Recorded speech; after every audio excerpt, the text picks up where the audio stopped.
ujya ku kibuga mu gitondo ukajya kwakira abantu utanazi muhuri baje nyine baje muri gihugu ukabajyana ukabereka umujyi ukabereka amaduka ari nako amafaranga ugenda uyakorera nuko nyine naturutse ahantu hitwa imushubati urumva ko naturutse ahantu kure imushubati ni kure umujya mumwe yavuye mu busekirite araza bamutunga kamera zadukoraho mwana bamutunga kamera arirara ejo bundi ibaze kujya hanze akavuga ko ngo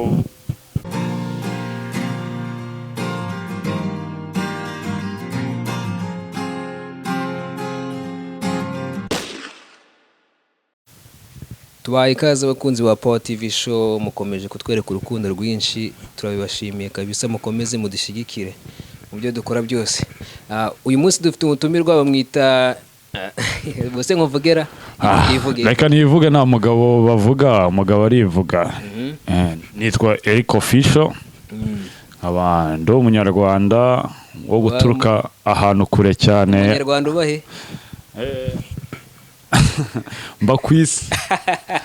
bakwisi ariko naturutse ahantu hitwa imushubati urumva ko naturutse ahantu kure imushubati ni kure nkaba ngeze hano ku isi imushubati ntabwo ari ku isi ase ubundi ko nyine bavuga ngo ahantu hitwa imushubati habaho imushubati habaho imushubati ni iwacu ni mu karere ka Rutsiro ahubwo ndasuhuza abantu mu karere ka Rutsiro najyaga numva ngo imushubati nkumva ari ibintu byo siyanga bakunda kubikoresha muri filime ari gusobanura ngo ahantu hitwa imushubati yanga yasobanuraga inyakariri wabo nawe imushubati ko nkazi muri filime wasanga ubizi muri filime zanjye nanjye njye na filime ahubwo imushubati nagiraga ngo ntago nyine habaho tu imushubati habaho niho iwanyu se cyangwa niho iwacu ko waturutse imushubati none uherereye ubu ngubu umerereye hano ku isi nyine ibintu ku isi y'irwota amasimbi hano i Kigali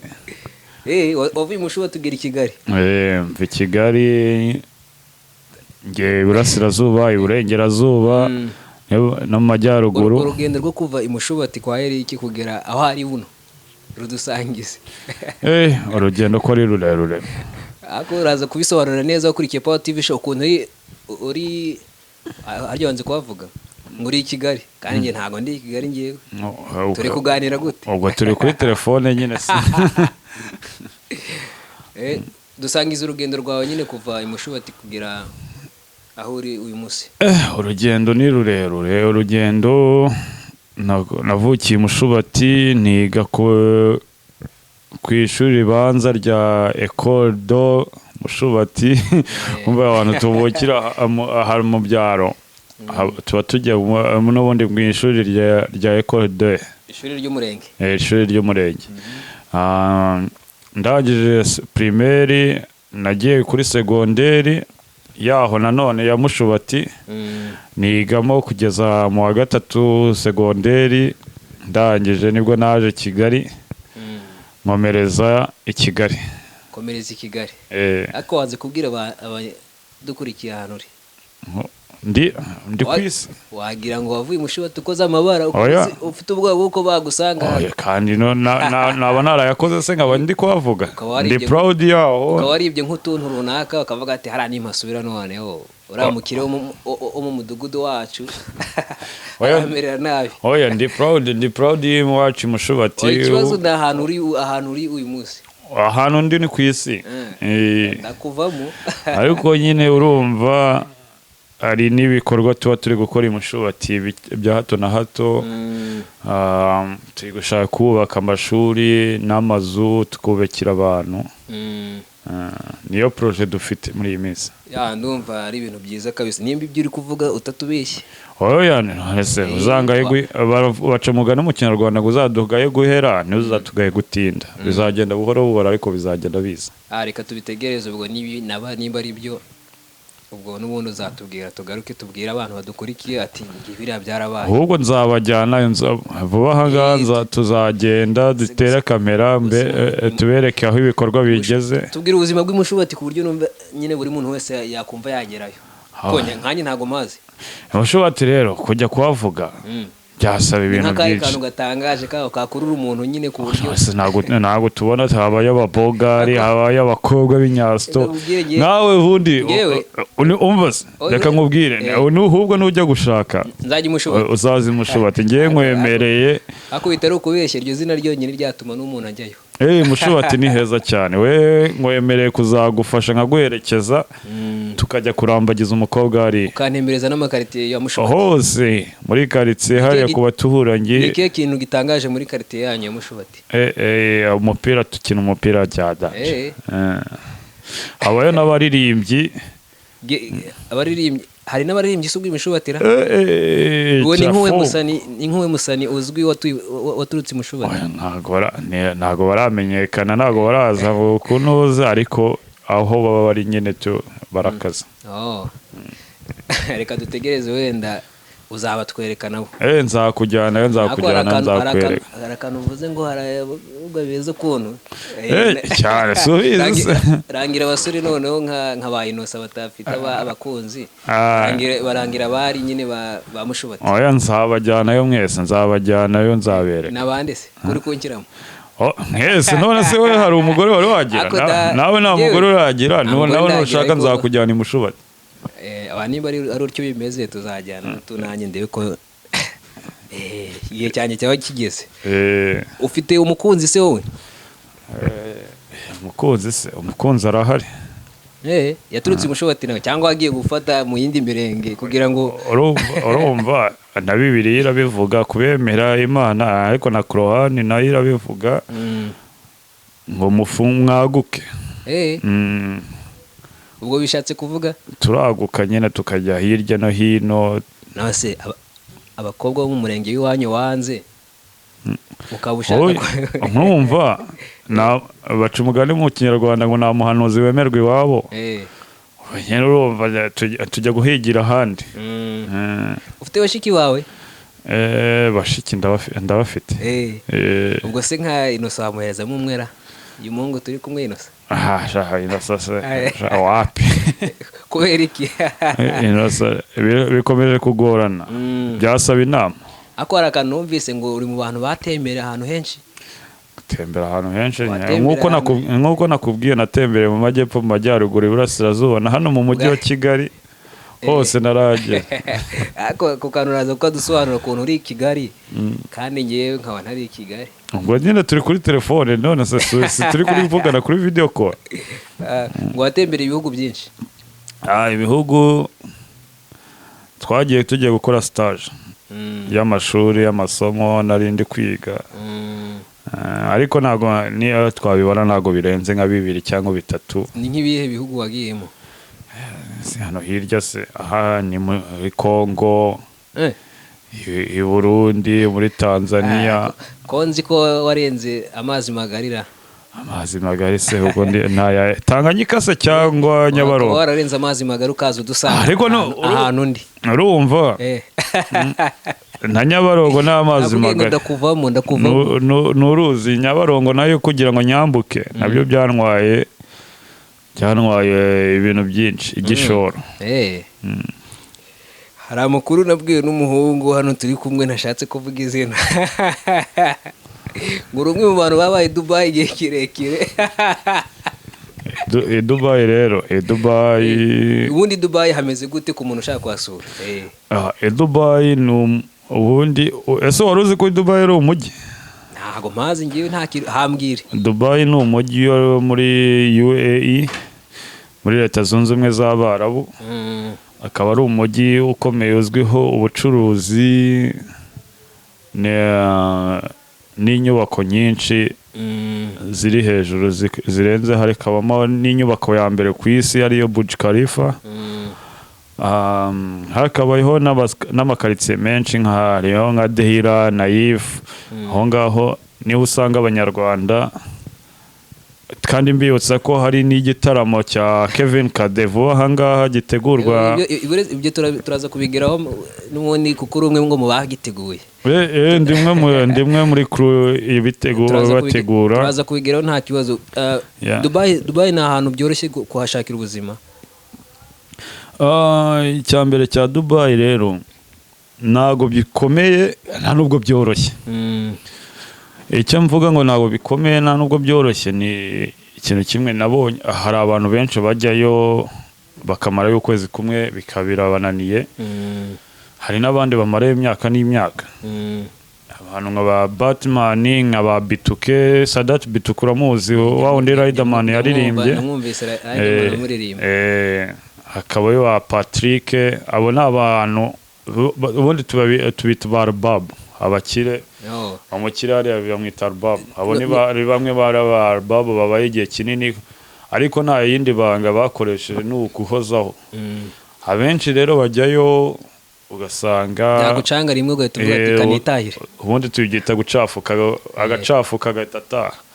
Ariko hariyo bigomba kuhozaho ukamenya ko ugiye mu bundi buzima. N'ubundi nabyo tugomba kwibandaho nyine kubwira umuntu nk'urubyiruko kugira ngo babashe kubaka ubuzima ni ukwihangana kandi bagahozaho. Ntabwo wakora ikintu rimwe cyakwanga ukavuga ati mbivuyemo. Niba ukoze kimwe kikanga shakira ahandi, nimba byanze shakira ahandi cyangwa ukomeze ugigire cyane. Oya nta n'impamvu yo kugenda ushakira ahandi. Ngewe icyo nizera ni kimwe, ni uko ahantu hamwe uri wakubaka ukazamuka. Gusa bisaba gushyiraho umutima ugashyiraho ubwenge bwinshi. Kuko nk'igihugu nk'umujyi nka Dubai kubamo bisaba ubucakura. Sabe ubucakura bwinshi. Ku muntu umeze nkanjye ntago nabayo. Umuntu nkawe n'uwo muhungu inyuma yawe witwa Innocent ntago mwabayo. Hasaba umuntu wicakura, hasaba umuntu uzi gucafuka nyine cyari cyaka agasoringa. Ubundi ni uguhasoringa. Byuka mu gitondo ukajya ku kibuga ukajya ubundi nibyo ujya ku kibuga mu gitondo ukajya kwakira abantu utanazi baje muri igihugu ukabajyana ukabereka umujyi ukabereka amaduka. ari nako amafaranga ugenda uyakorera. Nuko nyine nibyo ndi kugusobanurira ukuntu ugenda mu gitondo ukajya ku kibuga ukajya gutegereza abantu baza ukabazengurukana mu maduka. Nawe uba ugomba kumenya amaduka uko hirya no hino ahantu hose ugomba kuhamenya kugira ujye ubona abantu nyine babashe kuba baguhereza amafaranga. Ibyo ngibyo niko Dubai bayo. Reka tugaruke kuri icyo gitaramo muri gutegura. Ubundi cyo bimeze gute? Ubundi mukora gute? Igitaramo rero ni group yitwa Agakoni Entertainment. Iba no kuri YouTube wajyayo ukayireba Agakoni Entertainment. Hari ifite CEO witwa Batman, ni inshuti yanjye cyane, mushimira ko yanamfashije kuva nagera muri Dubai no kugera amagingo ya. Ni umuntu wambaye hafi tugakorana hato na hato. Rero ni Gakoni nizana abahanzi benshi baturutse mu Rwanda. Niyo yazanye ba Brian, ba Christopher, ba Toxique. Niwe ugende bazana. Ejo bundi twakiriye Young Grace. Ubu ngubu utahiwe ni Kevin Kade. Nabonye Kevin Kade ari ugiye kujyayo ku itariki 2 z'ukwa 11.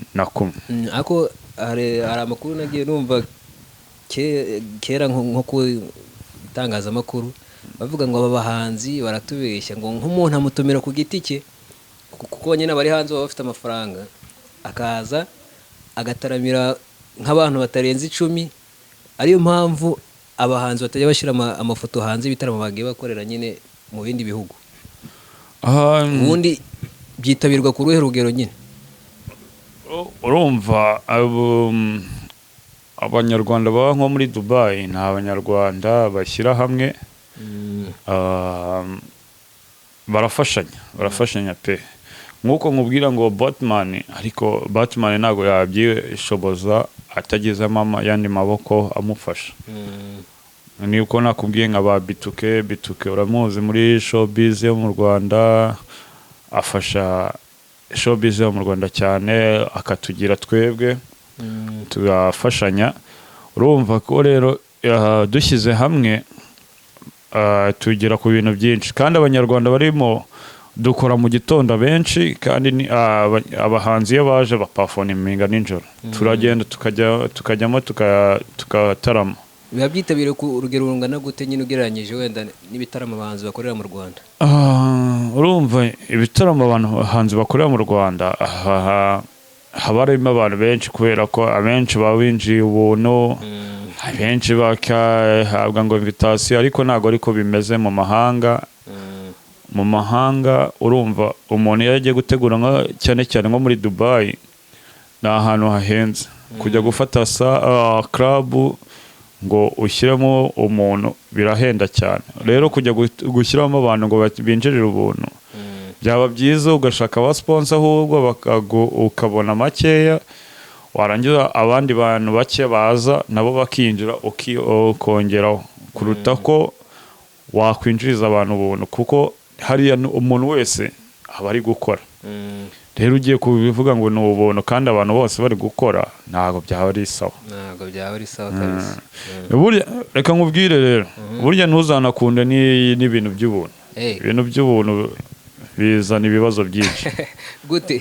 Niyo yaba ari makeya, niyo yaba ari 10 cyangwa 20, ariko pfa kuba yakuvuye mu mufuka nibwo wenjoying. Uragenda ariko wavuga ngo winjiriye ubuntu ukicara nta enjoyment uri bubona.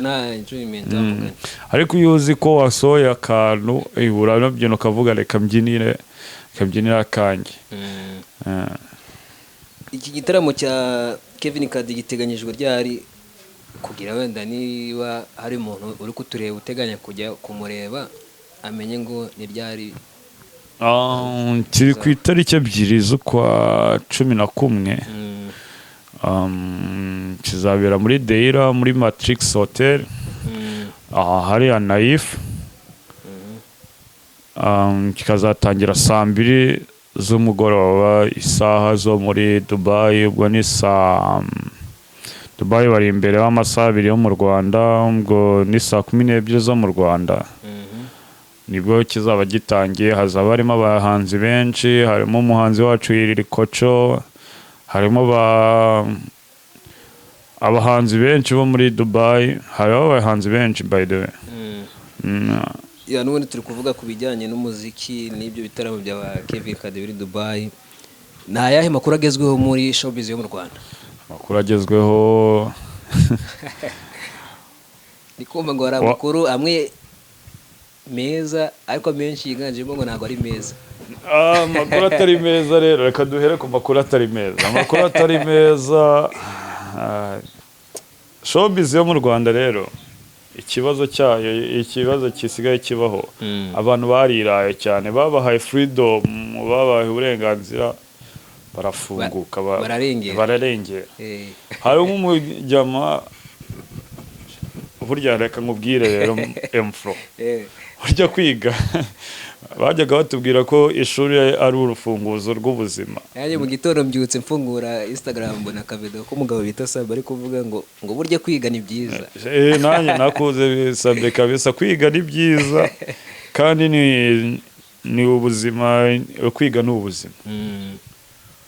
Hari umuntu umujyamo umwe yavuye mu busekirite araza bamutunga kamera zadukoraho mwana. Bamutunga kamera arirara, ejo bundi ibaze kujya hanze akavuga ko ngo umugabo w'umuntu yafataga ku ngufu yasambanyaga umugore wiwe. Kandi uwo muntu nawe ko tubizi ntabwo arakora ubukwe kandi abana n'umugore amaze kubyara. Ubwo se umuntu nk'uwo nguwo ibyo biganiro bavuga kweri asenya abantu. Ariko ubwo tukomeza kubivuga, tukomeza kuvuga ko ubutabera akaboko ka leta uba mu Rwanda karakora kandi nta muntu uri hejuru y'amategeko.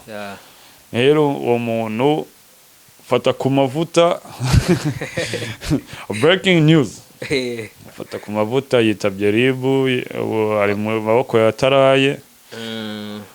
Tumusabira gukomeza gukomera. Ntabwo ari ibintu wakwishimira nyine umuntu yafashwe, ariko nyine nawe bamuhaye warning cyane ariko niyumva arakomeza arirara. Ikindi muri showbiz nk'uko wabikomojeho twabonye Sabe yagarutse nyuma y'igihe kinini, nyuma y'igihe ntabwo ari kinini nta nubwo ari gitoya ariko kinini ugereranije n'imikorere wenda ya channel ye, kuko hari hashize iminsi igera ku minsi ibyumweru bibiri gutyo nta video igaragara ku Isimbi TV, kandi nyuma y'amasaha nkanga yashyira video zaragaragaraga nyuma yaho zikozwe na Tike n'umukameramani wiwe nawe yakozeho ibiganiro ariko twari tumaze iminsi tutabona Sabe ariko harashize igihe kirekire n'inkuru nyinshi yari amaze iminsi arwaye iby'inkuru sinshaka kubyinjiramo kuko ntabwo nshaka kuzivuga ariko ni inkuru zitari nziza zamuvugwagaho sinshaka kubyinjiramo ni ya showbiz yo mu Rwanda. ubona ari impamvu muri iyi minsi showbiz yahise irengera ikinjira mu miryango cyangwa bakinjira mu bintu bidafitiye sosiyete akamaro, kuko usanga hari nka video nabonye ako reka nyivuge kubera na nyir'ubwite yayivuzeho muri Ndahabirene, umukobwa yaje aramubwira ngo yamuteye inda. Iyo nkuru nyine ibaze nk'umuntu ukora ikiganiro nk'icyo ngo umukobwa ngo wamuteye inda kandi nyir'ubwite n'uwo mukobwa ntamuzi. Irene mbonye akantu gato yari kubivugaho aravuga ati ngo ibaze ngo umuntu ngo araza ngo namuteye inda ngo kandi ukuntu namubonye rwose ngo ni umukecuru ni mukuru nyine ku buryo ngo atatwita nyine biriya bintu ibaze kujya gushaka umuntu ngo umukoresha ikiganiro ari ugusebya mugenzi wawe. Ibintu nk'ibyo bibona gute? Biriya bintu ni urwango ruri muri showbiz, ni urwango ruri mu mafaranga ari muri YouTube. Ngewe amakuru mfite kandi yizewe ni uko uriya mugore ni ahantu aziranye na Irene, nta nubwo bigeze baturana, nta nubwo nta nimero ye yigeze atunga, muri make ni ikimanuka kuko ntabwo azi ahantu yavuye no kubona umuntu akwituraho gutyo. Nicyo kiwe cya kibazo rero ubona nyine n'abantu nk'aba Yago bajya babashyiraho ngo abanywe amatabi bateye amada, ni rwa rwango ruhari. Tuvuge ngo ibyo nibyo pe nta kibazo nubwo tutabizi, tuvuge biramutse ari byo yego nta kibazo, bari kubizana ngo bimarike. Urumva nyine ni Abanyarwanda rero showbiz yo mu Rwanda ni amatiku, yubakiye ku matiku. Aba ari byiza kurya duke ukaryama kare si byose nawe ahubwo baba sabu yombi 7 uzajya ubishimira Imana ukora utuganiro dukeya ubundi wiryamire ntukiteranye n'abantu. Gukora byiza bike wa mugari ukiryamira akareka kwiteranya n'abantu kuko ntabwo ari byiza nyine gupfa kuvuga umuntu ibintu ubundi showbiz nyine ni imyidagaduro, kuvuga ibintu bigirira umuntu akamaro, ibintu bya education birimo amasomo nyine kurya umuntu yabyigiraho, ariko kugenda uzana iby'imiryango ngo hari agore ngo yagize gutya na gutya ngo bitari byiza, ibyo nta mumaro byagira. Reka nkubwire rero nk'iki uza ko ushobora kumvugaho ngiye kubera wanaje kuri kamera ukamvugaho ukamanuka ukanambeshyira pe nta kibazo nzabigiraho, ariko kujya gufata nk'umuntu utaba no muri showbiz utaba no muri kingo ni ukora umuryango ukamwinjizamo ukajya kumusesengura ukamumanuka nk'ibyo byabafata ku mavuta. Ari umushuti wanjye umwe, ni umushuti wanjye ariko nawe yararengeraga, nawe uruzi ko ayabaho ari ubu ngubu. Yewe mushuti wanjye ni umunyamakuru nawe mu Rwanda, ibi bintu byose byabaga abantu bafunze niwe wa mbere wageraga aho ku rukiko agaterayo kamera afite ama breaking news ya buri munsi, yagiraga ama breaking news. Ariko ubu ngubu nawe ari hehe, nawe ari niwe bashingiraho izo kamera buri kanya. Jean Paul bamugejeje kandi koko wamugana amaze iminsi. Urumva rero izi kamera tugire ko tuzitwaraho kandi kandi ibintu byo kuvuga bari byinshi cyane, ahubwo nuko umuntu content zirahari ari nyinshi, content zirahari ari nyinshi, aho kugira ngo ujye kuvuga umuntu utaba muri showbiz njye uzazi umvugeho nta kibazo, ariko kuvuga ku muntu utajya no muri kamera ni ibibazo cyane, byaba ari ikibazo. Post nabonye nyine ya Dekati niho namenye ibintu byose ngo byabaye uyu munsi. Ya post yenze ngo uyu munsi fatakumavuta ari mu maboko ataraye.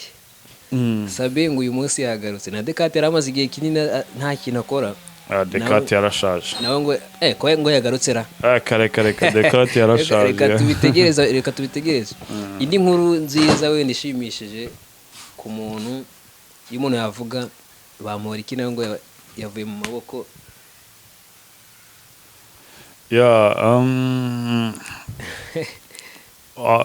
rero ni minisitiri wacu ubundi ni minisitiri w'urubyiruko nawe ngo yavuye mu urubyiruko turamwemera kubera ko nawe aba muri showbiz tumuganiyeho nta kibazo nawe aba muri showbiz inkuru ishimishije bamura iki kandi dushimira na nyakubahwa perezida wa repubulika utanga imbabazi yamurebyeho nawe yamugiriye imbabazi na Gasana nawe bamufunguye nabonye bafunga ngo abantu bagere mu bihumbi 200 ariko abababariwe ni muri 70 ntago nibuka hari abababariwe hari n'abarekuwe ngo by'agateganyo ni by'agateganyo kure by'agateganyo n'ubundi nizo mbabazi kuko abari imbabazi kuko nk'ubu nabamura iki nawe yibeshya agakora ikosa na rimwe yahita atangira kuri igifungo yaragejejeho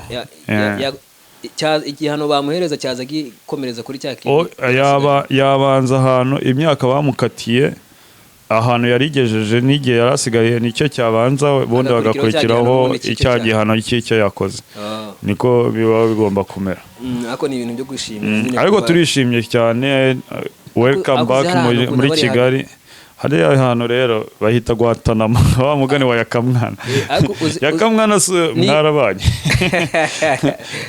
uzi niyo umuntu yagushyira mu nzu nziza akakubwira ati hano ntabwo wemerewe kuhasohoka ni ikibazo ngewe niba harimo ibintu byose uhita wumva ubangamiwe ngewe muri covid muri 2020 nicaraga mu rugo nkumva amaguru ari gushya ngayibaze noneho kuba hari ahantu ufungiranye utagira ibibazo cyane so rero ni ibyishimo bikomeye cyane kuba muri iki yagarutse turamwiteguye kandi turishimye cyane ikindi tena twavuga ko ibitaramo hari Rubavu ngo byari bimeze neza cyane ibitaramo byari indyankurye ibitaramo Rubavu batwitse icyo gitaramo cya nyuma hari nicyo gitaramo cya nyuma cya Iwacu Muzika dushimira na muhanzi Bahati wo muri Kenya waje kwifashanya na Bruce Melody bakaririmbana Bahati buriya ni umuntu ukunda umuziki cyane wo muri Afurika ni movie ye igiye guca kuri Netflix mu minsi iri imbere ni TV show igiye guca mu minsi iri imbere irimo izagaragaramo Bruce Melody n'ubundi bafite imikoranire ya hafi urebye abantu showbiz yo muri Kenya yateye imbere cyane showbiz yaba n'umukomediye nawe bafite noza ikiganiro cyiwe gica kuri televiziyo harimo Dr. Foneke hakabamo MC Jesse hakabamo ba Bahati abo ngabo bose baba bafite TV show zabo Chipukizi Eric Omondi rero ni abantu baba bafite ibikorwa byinshi muri showbiz rero kuvuga ko wenda bazakorana ibiganiro na Bruce Melody ntabwo ari igitanda kubera ko Bruce Melody muri iyi minsi twabonye ko ari kureberera kuri showbiz ya Kenya cyane ako hari akantu yakoze kiza abantu bishimiye yari yavuye muri Kenya agakoze ko guhuza aba influencer nyine big influencer muri Kenya akabahuriza hamwe bagasangira bakagira umusangiro nyine mu rwego rwo promoting indirimbo ye iyo foto mu minsi yashize no mu Rwanda arabikoze ni ya showbiz ndi kukubwira ko ari kwigira kuri Kenya cyane kuko ntago ari we watumiye abantu muri Kenya Ben ni we watumiye abantu muri Kenya bari social media birumvikana ariko nyine urumva Melody ni wa muntu wigira ku bintu abonye nyine ibimufitiye akamaro agahita abikora nicyo yakoze no mu Rwanda agahita atumira wabyumvije ko ndi i Kanombe yumvije ndege ziri kuguruka ako karusha tukagarukeho oya reka tukihore ndi i Kanombe Bruce Melody ni yahise abyigira akabikora no mu Rwanda kandi ari igikorwa gikomeye nasaba n'abandi bahanzi bo mu Rwanda kuzajya babikora kuriya bagapromotinga indirimbo zabo. Ni byo byiza cyane kuko hari social medias benshi mu Rwanda, harimo The Kiza ukorera Isibo, harimo Apollo Nation, hakabamo ba Sky Tubari ubona n'abantu benshi rero abahanzi bagiye babikora kuri iyo muziki wacu watera imbere, ukareka ahubwo aya amakimbirane yo kuvuga ngo sinzi ngo iyi foto ngo sinzi ngo the printing ngo pretty wayibonye gutya gwagera gutse ngo ninde muhanzi ukaze. Mu Rwanda ko bari indirimbo nyinshi nziza kubera iki baba bifuza kugereranya.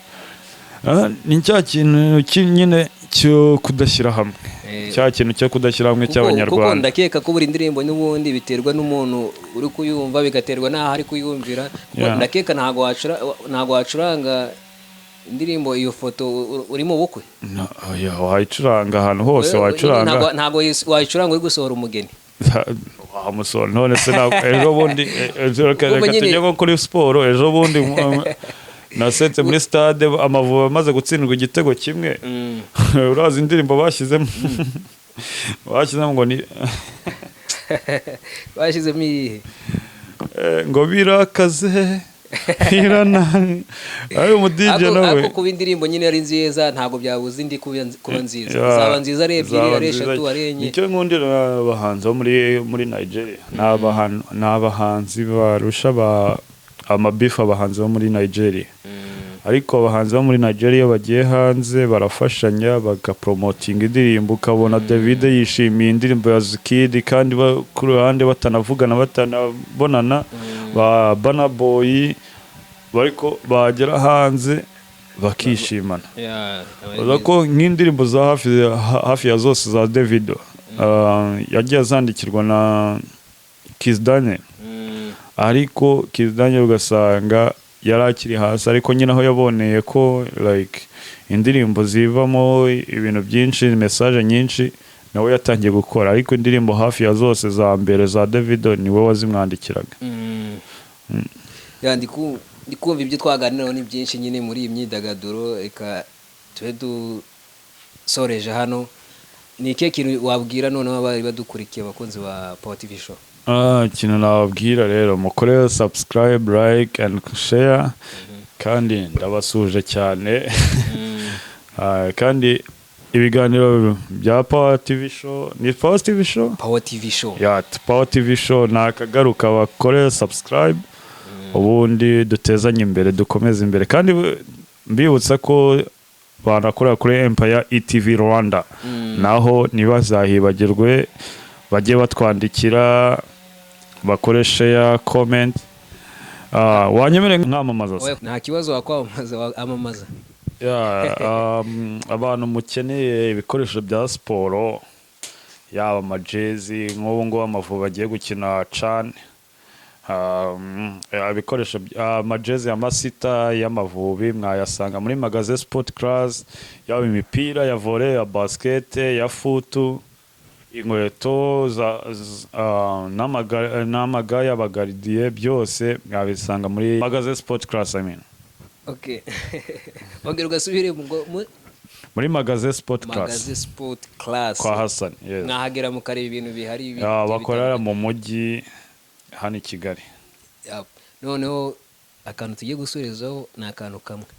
Ugiye kugira inama abantu badukurikiye, mbese ijambo ry'umunsi. Ijambo ry'ubwenge, ikintu babwira. Ijambo ry'umunsi ni ijambo bagenderaho. Koti yawe nyine ni kujijuka. Mujijuke, mureke ibituyobya, mureke kuyobya n'ibintu bya hato na hato, mugire mushishoze, mugire gushishoza mu buzima. Ndakeka babyumvise. Turabashimiye abarebye ikiganiro kuva gitangiye kugera kirangiye. Power TV Show nakagaruka, mukomeze mudushyigikire, mukomeze mwiyongere, kora subscribe, kora share, shyira hasi comment tubwire ibyo wifuza ko twagukorera, dusubire. Ciao.